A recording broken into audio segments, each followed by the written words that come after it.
Hello good evening नमस्ते सबैजना सन्चै हुनुहुन्छ। सुन्नु न, म चाहिँ युएई को राजधानी अबुधाबीमा छु हैन। अबुधाबी मुस्तफामा बस्छु। उता पर गएको थिएँ है।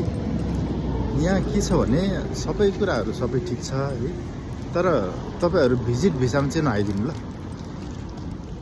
इम्प्लोइ भिसाहरू सबै चेक गर्न मिल्छ युएई पासबाट र आइसिपी पासबाट सबै मिल्छ हैन। त्यहाँबाट चाहिँ चेक गरेर आउनुस्। जेन्युन छ भने चाहिँ सबै कुराहरू थाहा हुन्छ, तर भिजिटमा चाहिँ नआइदिनु ल। तपाईहरु भिजिटमा आउनुभयो भने यहाँनिर काम खोज्नलाई धेरै गाह्रो हुन्छ। काम त खोज्न सकिन्छ, तर भने जस्तो स्यालेरीहरू हुँदैन, अलिकति अप्ठ्यारो हुन्छ हैन। अब कसैलाई एक्सपेक्टेसन धेरै होला हैन, धेरै पनि हुनसक्छ, लाइक 2080 भन्दा माथि पनि हुनसक्छ हैन। त्यतिमा चाहिँ नहोला पनि हैन, तर इम्प्लोइमा आउनुभयो भने राम्रै हुन्छ।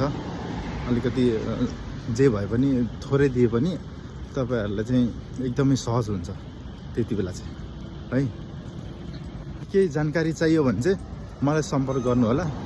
म हजुरहरुलाई सबै जानकारी गराइदिन्छु। भने अहिलेको अवस्थामा चाहिँ भिजिट भिसामा म पठाइदिन्छु, म रोजगार लगाइदिन्छु, म काममा लगाइदिन्छु भन्ने धेरै हुन्छ हैन। तर सुरुमा चाहिँ इम्प्लोइ भिसा माग्नु, मागिसके पछाडि अनि मात्रै काम गर्नु है त। ओके, त्यही भएर सबैलाई बिन्ती छ, नम्र बिन्ती छ हैन। भिजिट भिसामा चाहिँ प्लिज नआइदिनु होला। कमसे कम एउटा इम्प्लोइ भिसा भयो भने चाहिँ एकदमै गाह्रो सजिलो हुन्छ, सजिलो हुन्छ हैन। भिजिट भिसामा नआइदिनु होला।